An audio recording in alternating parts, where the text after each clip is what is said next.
Carl Jung, psychiatre et psychanalyste suisse, a jeté les bases d'un cadre psychologique axé sur la croissance personnelle et la découverte de soi. Il a introduit le concept d'individuation, c'est-à-dire le voyage de toute une vie pour devenir la personne que l'on était censé être et réaliser son potentiel unique. L'individuation implique l'intégration de différents aspects de la personnalité, à la fois conscients et inconscients, pour atteindre un sentiment de plénitude. Sa philosophie, souvent appelée philosophie jungienne, met l'accent sur la compréhension de soi pour le développement personnel.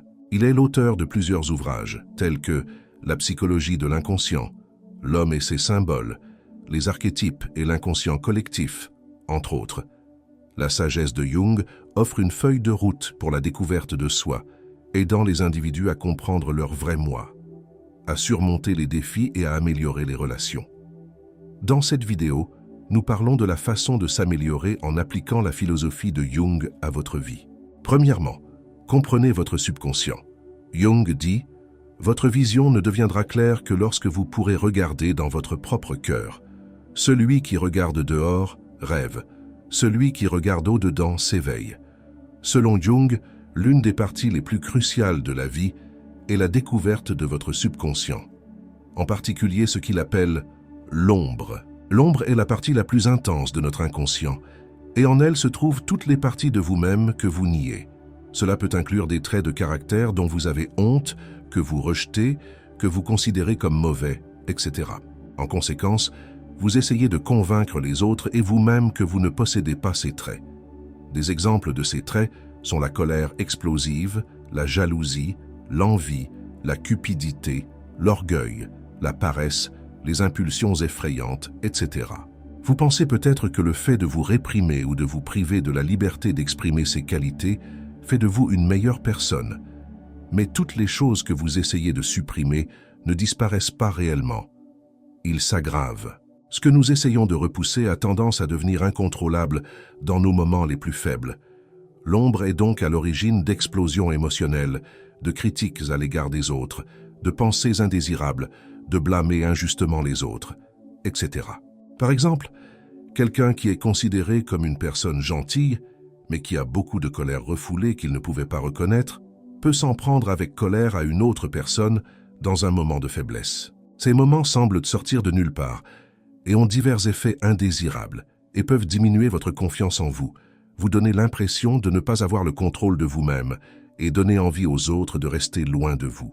Ou, par exemple, vous pouvez être extrêmement négatif envers les personnes que vous considérez comme paresseuses, parce qu'au fond, votre subconscient sait que vous avez aussi des tendances paresseuses. Et donc, sans vous en rendre compte, vous rabaissez les autres pour essayer de vous séparer du concept de paresse. Cela ne vous rend pas moins paresseux, mais cela nuit à votre humeur générale, à votre joie de vivre et à vos relations avec les autres. En bref, les traits refoulés vous influencent négativement quoi qu'il arrive, et la seule solution est de les affronter de front. Faire face à votre ombre signifie que vous devrez suivre 3 étapes. Connaître votre ombre, accepter votre ombre et intégrer votre ombre. Le point central de la première étape est « Pourquoi est-ce que je me comporte comme je le fais ?» Pour apprendre à connaître votre ombre, vous pouvez penser à des situations où vous avez l'impression d'avoir mal agi et les analyser. Avez-vous eu une forte réaction à quelque chose? C'était quoi ça? Et pourquoi pensez-vous que cela vous a contrarié? Vous trouverez peut-être les fonctionnalités que vous craignez le plus. Il est très difficile de prendre conscience de ces réactions car elles peuvent susciter des émotions telles que la honte, l'embarras, la culpabilité et le fort désir de les nier. Ainsi, cela nécessite un espace calme, un esprit vide et une forte volonté. La méditation, par exemple, est un excellent moyen d'y parvenir. L'enregistrement de vos sentiments et de vos expériences est également une bonne option, ou le dessin pour calmer votre esprit. Ainsi, lorsque vous découvrirez ce que votre ombre semble contenir, vous devrez accepter les traits que vous avez trouvés comme les vôtres. Vous ne pouvez pas les regarder d'un air distant. Vous devez réaliser que ces caractéristiques font partie de vous. Les questions qui peuvent vous aider à le faire sont les suivantes. Quand est-ce que je me comporte habituellement en fonction de ce trait? Pourquoi ai-je honte de ce trait de caractère? D'où vient cette caractéristique? Et surtout, réalisez que vous réprimez à nouveau si vous n'acceptez pas ce trait comme étant vraiment le vôtre. Enfin, la dernière étape consiste à intégrer votre ombre dans votre quotidien. Cela ne signifie pas que vous devez soudainement céder à tous vos désirs égoïstes, colériques ou paresseux. Mais au lieu de cela, lorsque vous ressentez le besoin de réagir de manière négative, vous pouvez analyser ce besoin et voir s'il y a quelque chose d'utile à en retirer. Au lieu de cela, reconnaissez, acceptez votre colère, demandez-vous pourquoi vous êtes en colère et utilisez cette connaissance pour mieux vous expliquer. Ou, lorsque vous avez envie d'être paresseux et de procrastiner au travail, demandez-vous pourquoi vous vous sentez si paresseux. Votre métier vous satisfait ou non? Avez-vous bien dormi ces derniers temps? Y a-t-il quelque chose qui vous empêche de faire ce travail?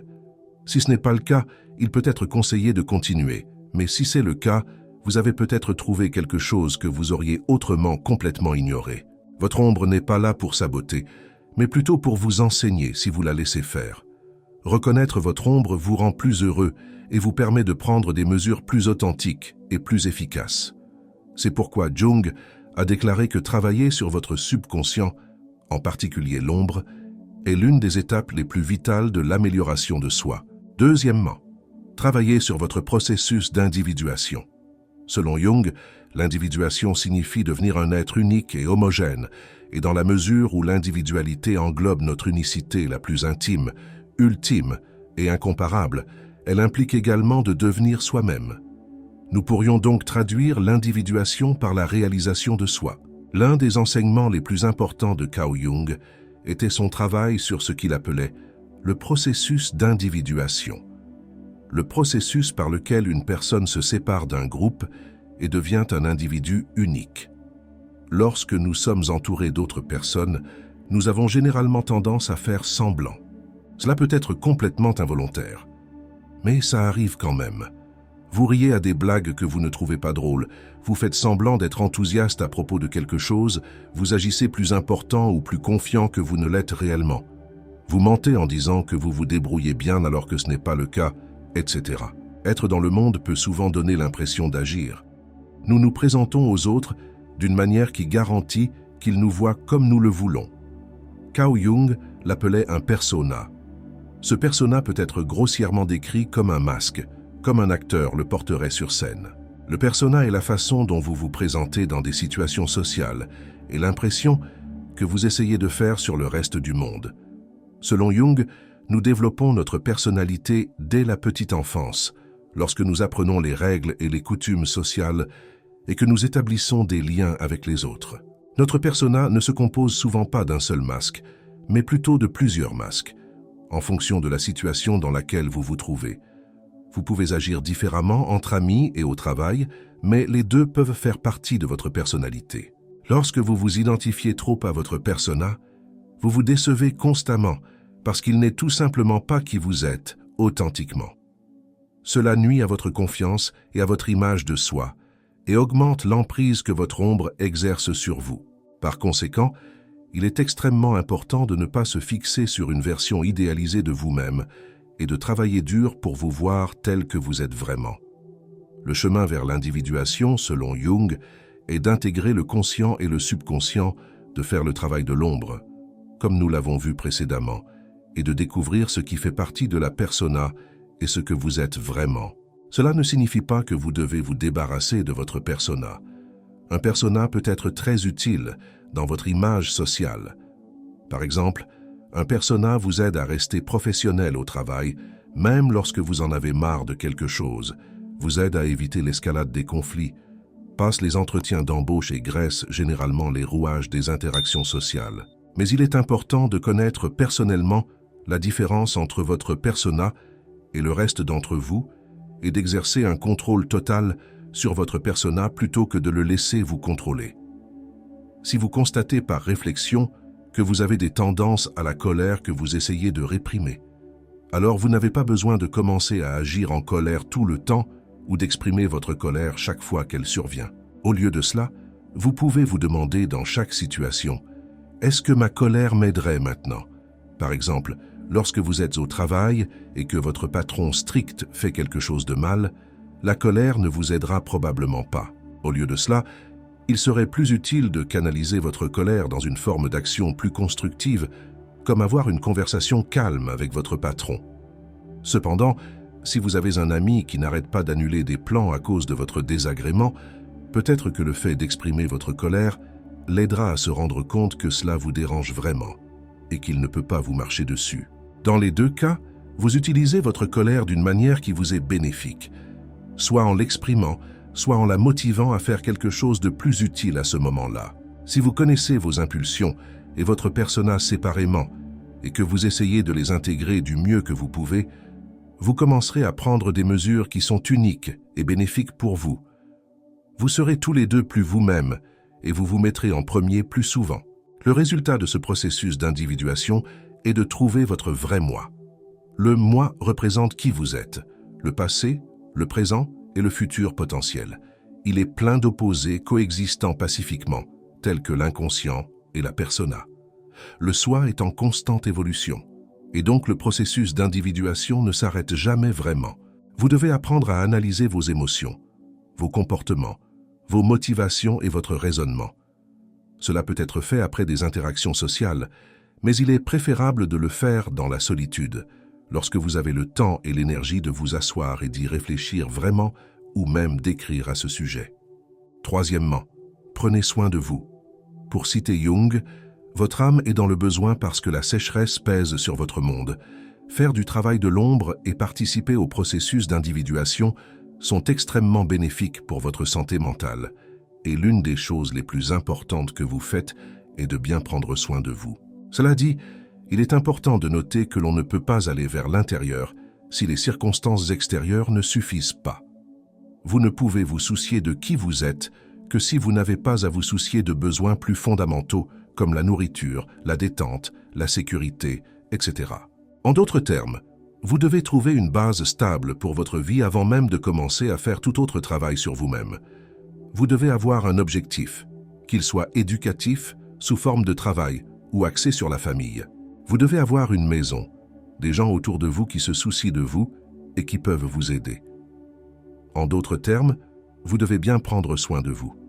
Cela signifie manger sainement, dormir suffisamment, faire de l'exercice et prendre le temps de se détendre chaque jour. Jung a donné de nombreux conseils sur la façon d'améliorer votre vie extérieure. Tout d'abord, il a souligné l'importance de fixer des limites et des normes professionnelles.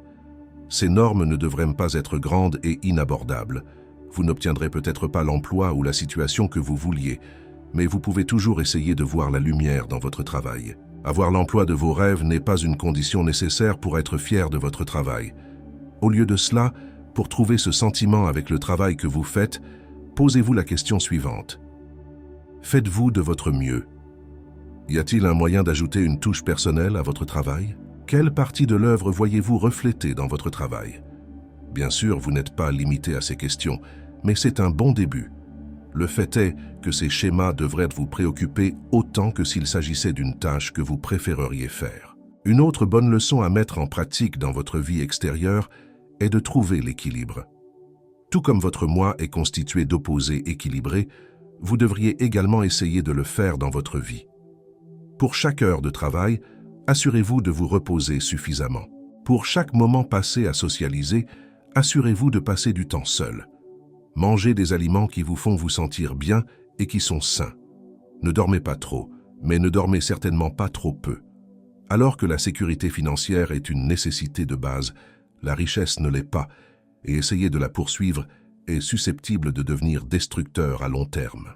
Quelque chose qui peut vous aider à trouver un équilibre dans un monde trépidant et exigeant est de commencer à établir une routine, de respecter les horaires ou au moins de vous fixer des objectifs quotidiens ou hebdomadaires. Cela vous donnera une idée de ce que vous devez faire le lendemain ou la semaine suivante et vous permettra d'avoir une meilleure vue d'ensemble du moment où vous avez du temps pour certaines choses et du moment où vous devriez consacrer du temps et de l'énergie à d'autres choses. Avoir une vue d'ensemble sous forme d'échéancier ou d'objectifs vous aidera à trouver un équilibre dans votre vie et ils peuvent vous aider à planifier pour répondre à vos besoins de base sans aller trop loin. Enfin, Jung a prêché la pratique de l'admiration.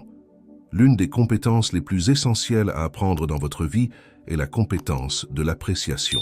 Jung considérait notre capacité à apprécier la beauté comme une partie vitale de la vie. Si vous n'êtes pas capable d'apprécier ce qui est beau et bon, vous ne vous sentirez jamais satisfait de ce que vous avez, et vous n'aurez jamais l'impression que vos besoins fondamentaux ont été satisfaits. Selon Jung, l'une des meilleures façons de cultiver cette compétence était d'observer l'art et la nature. Donc, pour que vous puissiez travailler sur l'amélioration de vous-même, votre subconscient, votre persona, vous devez bien prendre soin de vous et répondre à vos besoins fondamentaux. 4. Réfléchissez tous les jours. Pour reprendre les mots de Jung, pour découvrir ce qu'il y a de vraiment individuel en nous, une réflexion profonde est nécessaire. Et soudain, nous nous rendons compte à quel point il est extraordinairement difficile de découvrir l'individualité. L'un des objectifs les plus importants à se fixer et des moyens de prendre soin de soi est de prendre le temps de réfléchir chaque jour. Réfléchissez à votre journée. Qu'avez-vous fait et pourquoi? Qu'avez-vous ressenti et pourquoi? Comment cela se compare à d'autres jours ou à des situations similaires? N'oubliez pas qu'il s'agit également d'une étape extrêmement importante lorsqu'il s'agit du travail de l'ombre et du processus d'individuation. La réflexion peut se faire sous forme de méditation et de voir ce qui vous passe par la tête. Mais cela peut aussi se faire simplement en prenant le temps de s'asseoir ou de tenir un journal et de se poser des questions spécifiques. Les choses sur lesquelles Jung vous recommande de réfléchir sont les suivantes. Dans vos visions du monde et vos croyances. Que sont-elles? Pourquoi les avez-vous? Qu'est-ce qu'ils disent de qui vous êtes en tant que personne? Est-ce qu'ils vous gênent dans votre vie de tous les jours? Si oui, comment les changer? Leurs actions, et qu'est-ce qui les a motivés? Comment vous êtes-vous comporté aujourd'hui? Y a-t-il un acte qui vous a marqué? Et si oui, pourquoi? Et qu'est-ce qui a motivé leurs actions? Vous semblent-ils authentiques? Pourquoi ou pourquoi pas? Qui voulez-vous être? Avez-vous travaillé à l'atteinte de cet objectif aujourd'hui? Si ce n'est pas le cas, pourquoi? Qu'est-ce qui vous en empêche? Quel trait de caractère de persona considérez-vous comme méprisable? Pourquoi? Pouvez-vous en trouver des traces en vous-même? Essayez d'être aussi honnête que possible. Vos rêves. De quoi avez-vous rêvé ces dernières nuits? Pourrait-il symboliser quelque chose à propos de votre propre vie? Selon Jung, les rêves vous en disent long sur votre subconscient et ils révèlent souvent des émotions ou des sentiments cachés qui peuvent vous déranger sans même que vous le sachiez. En analysant vos rêves, vous les ferez remonter à la surface. Et enfin, les archétypes. Jung théorise que les personnages des gens sont constitués d'archétypes humains, tels que la mère ou le héros. À quels archétypes vous identifiez-vous et pourquoi? Ces comportements sont-ils destructeurs ou utiles? En tenant un journal, en méditant ou simplement en réfléchissant à ces questions, vous apprendrez à vous connaître d'une manière qui sera complètement nouvelle pour vous. Et quand on se connaît, on sait mieux prendre soin de soi. À quoi ressemble votre teinte? À quoi ressemble votre persona et qui vous êtes vraiment? 5e, trouvez un sens à votre vie. Dans notre dernière citation de Jung pour cette vidéo, il dit « Le seul but de l'existence humaine est d'allumer une lumière dans l'obscurité de l'être simple. » Considérer le monde comme complètement arbitraire, injuste, voire cruel, devient de plus en plus courant. Bien que cela puisse sembler naturel et logique, c'est un défaut fatal selon Jung. Que ce soit vrai ou non, s'abandonner complètement à cette idée est l'une des choses les plus négatives que vous puissiez faire. Trouver quelque chose en quoi croire, a soutenu Jung, est l'une des approches les plus motivantes et les plus saines de la vie que vous puissiez adopter. Il croyait que quelqu'un qui ne croit en absolument rien peut être vaincu par chaque coup que la vie lui porte, parce qu'il n'y a rien à quoi s'accrocher. Voyez une croyance ou une signification globale comme une brindille que vous pouvez attraper lorsque vous êtes sur le point de tomber d'une falaise. La branche vous tient, elle pourrait vous sauver la vie.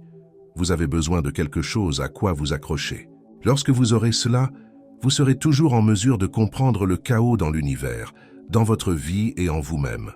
Cela vous donne quelque chose en quoi croire et il y aura un sens plus profond dans tout ce que vous faites. Comment pouvons-nous travailler sur le développement personnel s'il n'y a pas une lentille spécifique à travers laquelle nous voyons le monde? Dans la philosophie jungienne, si le monde est complètement arbitraire, nous le sommes aussi. Si le monde est cruel, alors il ne sert à rien d'essayer quoi que ce soit. Mais ce n'est pas vrai et nous avons un pouvoir total sur nous-mêmes, quelles que soient nos circonstances. Par conséquent, dit Jung, il est absolument nécessaire de trouver quelque chose à travers lequel nous pouvons voir le monde. Il n'est pas nécessaire que ce soit une religion. La religion est un parfait exemple de ce point de vue. D'autres lentilles à travers lesquelles vous pouvez voir le monde incluent des points de vue spirituels qui ne sont pas associés à une religion, une certaine philosophie ou psychologie qui résonne avec vous, ou même des principes scientifiques plus larges comme l'évolution ou l'entropie. S'autoriser explicitement à croire en quelque chose de plus grand vous aide à vous ancrer et à contextualiser vos expériences. Quelqu'un qui croit au karma ou à l'importance de la gentillesse a une grande motivation pour faire de bonnes actions et ainsi se sentir bien dans sa peau. Quelqu'un qui croit que le travail acharné portera ses fruits a une grande motivation pour travailler dur et donner le meilleur de lui-même chaque jour. Quelqu'un qui croit que tout le monde cherche juste l'amour et d'être aimé a un bon moyen de comprendre le comportement des autres et comment obtenir des choses quand il s'agit d'autres personnes. Chaque croyance vous motive et vous aide à avancer dans la vie. En fin de compte, cela signifie que chaque fois que quelque chose de mal vous arrive ou que les choses ne se passent pas comme vous l'espériez ou en aviez besoin, il y a un point de vue qui peut vous réconforter. Si vous avez aimé cette vidéo, n'oubliez pas de consulter notre liste de lecture complète. Pour plus de vidéos pour vous aider à trouver le succès et le bonheur en utilisant une belle sagesse philosophique, n'oubliez pas de vous abonner. Merci beaucoup d'avoir regardé.